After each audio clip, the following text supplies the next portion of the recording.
Hi everybody, I hope you're all doing really well. So today I am back to talk about the most anticipated releases that I have for the months of April to June.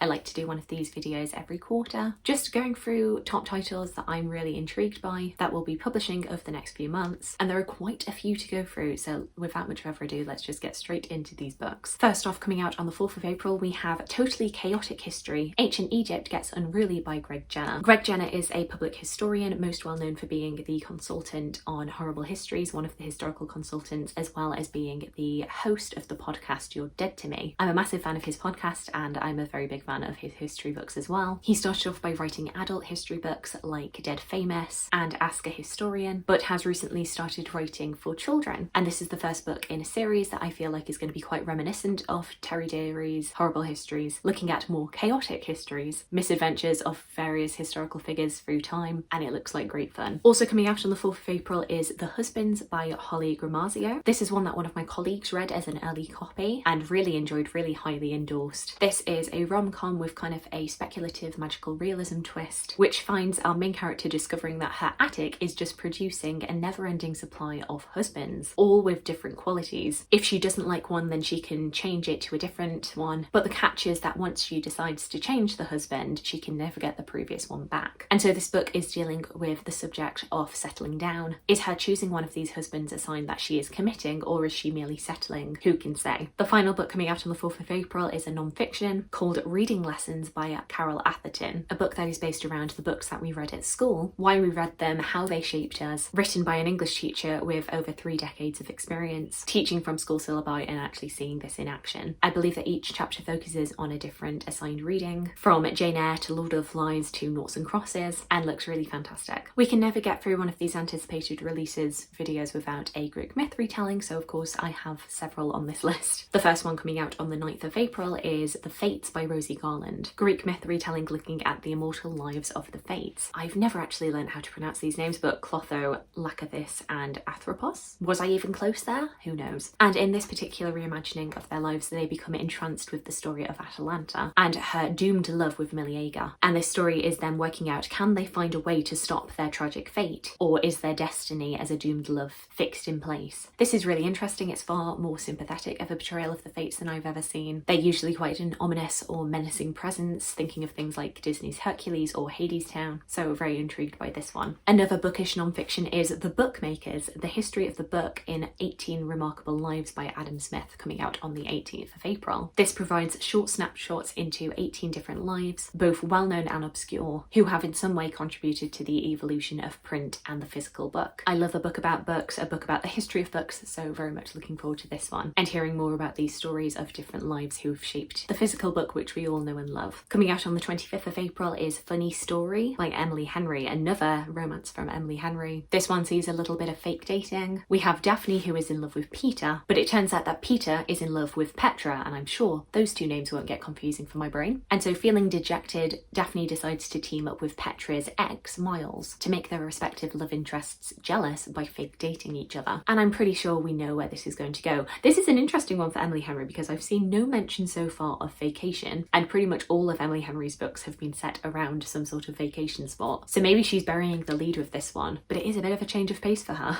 Also coming out on the 25th of April is The Lost Love Songs of Boise Singh by Ingrid Persaud, the latest release from the author of Love After Love, which I absolutely adored when I read it back in 2021 when I was first moving to Oxford. This book tells the story of 4 different women with different stories but are all connected to this mysterious gangster figure, Boysie Singh, and how they were all entranced and challenged by him. And if the blurb is anything to go by, not all of these women will make it out alive. He is so dangerous. A book that I couldn't tell for a while whether it was fiction or non-fiction is The Waiting Game, the untold story of the women who served the Tudor queens by Nicola Clark. But this does appear to be non-fiction, looking at the ladies in waiting of the 6 wives of Henry VIII. It does say Tudor queens, but in the blurb I'm seeing nothing about Mary or Elizabeth, so I am just presuming that it's going Catherine of Aragon to Catherine Parr and stopping there. We know that I love the 6 wives, so I'm always very much for any non-fiction about them, from any new perspective that we can muster up. And following on quite conveniently from that one is Thorns, Lust and Glory, The Betrayal of Anne Boleyn by Estelle Paranque, coming out on the 2nd of May. This one's a really interesting one because it is looking at Anne Boleyn, yes, of whom there is a lot written about, but I can never get enough, and it's looking particularly at her origins at the French court before she was brought back to England by her father, and how the French influence on her life both aided her appeal when it came to seducing Henry, but also aided in her downfall. And this sounds really fascinating. Yet another Tudor book, but this time it is fiction, is Mary I, Queen of Sorrows by Alison Weir, coming out on the 9th of May, the final instalment in her Tudor Roses fiction series. This series started out with Elizabeth of York, The Last White Rose. The second book was Henry VIII, The Heart and the Crown, which I read in February, review to come soon. And now we are finishing off with a fictionalisation of the life of Mary I,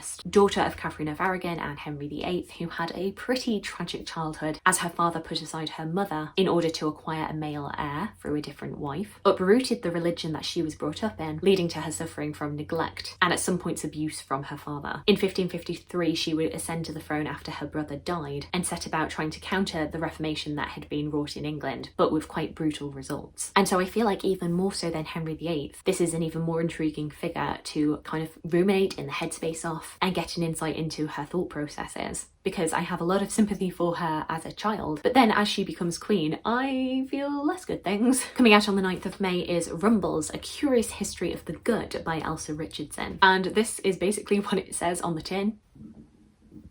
Oh, goodness me. I couldn't have timed that better if I tried. I don't know if you heard that, but my stomach did just rumble. But this is a history of how we have thought about the gut, how we've tried to make sense of this part of our body, the idea of the gut feeling, from etiquette guides and diet advice to medieval alchemy and microbiology. Are we in fact ruled by our stomachs? Elsa Richardson investigates. Another Greek myth retelling coming out on the 23rd of May is Hera, the beguiling story of the Queen of Mount Olympus by Jennifer Saint. Another Jennifer Saint book. I've had an upward trajectory with Jennifer Saint and liking her books. I found Ariadne, which is her first book and most popular, to be quite disappointing actually. But then as I've progressed further with her books, I really enjoyed Electra, I really enjoyed Atalanta, so I do just feel like Ariadne may have been a bit of a blip, and Jennifer Saint's writing does just get better and better when it comes to these Greek myths, and what an intriguing figure for us to be looking at with this one. I'm very excited to see her take on the Queen of the Gods, this particularly looking at her strange relationship with Zeus, and the main theme being the cycle of violence that the gods perpetuate. And is Hera going to continue with this, or is she going to put a stop to it? Coming out on the 23rd of May is Long Island, the long-awaited sequel to Brooklyn by Colin Tabine. Set 20 years later and seeing Ailish settled in Brooklyn with Tony. They have 2 children. They seem very happy, but then she hears word from somebody in her past which is making her wonder, did she make the right decision in marrying Tony? And will she return to Ireland to see her mother? I of course have seen the film with Saoirse Ronan, but I read Brooklyn for the first time at the beginning of the pandemic, and it's one that I really do want to go back to, especially before this sequel comes out, because I feel like honestly it will hit home a lot more than it did then. Having moved away from my family home, I mean not having done quite as dramatic a journey, you know, I went from the north of England to the south of England, but you know, there is a culture clash. They talk very different down here to how we do up north. The amount of times that I've gotten in trouble for asking what people are having for tea rather than dinner is atrocious. But yeah, I'm very intrigued by this one. I can't wait to see what Colin Tabine has got in store for these characters. Coming out on the 11th of June is Not in Love by Ali Hazelwood. I've enjoyed pretty much everything that Ali Hazelwood has put out. I've not yet read Bride, so we might be proven wrong, but this seems like a return to her original contemporary romances, looking at Rue and Eli, and a little bit of an enemies to lovers story in STEM. Rue working as a biotech engineer, working in a food science startup, Eli being the face of a big conglomerate who is taking over this company. So to all intents and purposes, they shouldn't like each other, but of course there's something simmering and bubbling. Could it be sexual tension? Coming out on the 13th of June is Babylonia by Costanza Cassetti. I really enjoyed her take on Clytemnestra last year, and so I am poised and primed to read anything that she comes out with next, but I won't lie to you, I don't know really much of anything about this figure that she's looking at. Looking at Semiramis, the only female ruler of the Assyrian Empire. Nothing about Semiramis's upbringing could have foretold her legacy or the power she would come to wield. A female ruler, once an orphan, raised on the outskirts of an empire. Certainly no one in ancient Assyria would bend to her command willingly. This is the epic tale of a woman who knew that if she wanted power, she would have to claim it. No one was coming to save her. There are whispers of her fame in Mesopotamian myth. Semiramis was a queen, an ambitious warrior, a commander and builder whose reputation reaches the majestic proportions of Alexander the Great. Historical record, on the other hand, falls eerily silent, which is probably why I know nothing about her. So this sounds absolutely fantastic. Uncovering a queen that I know not of. And then the final book I have for you today is Madame Matisse by Sophie Haydock, coming out on the 13th of June. Another book looking at the perspectives of 3 different women centered around one man,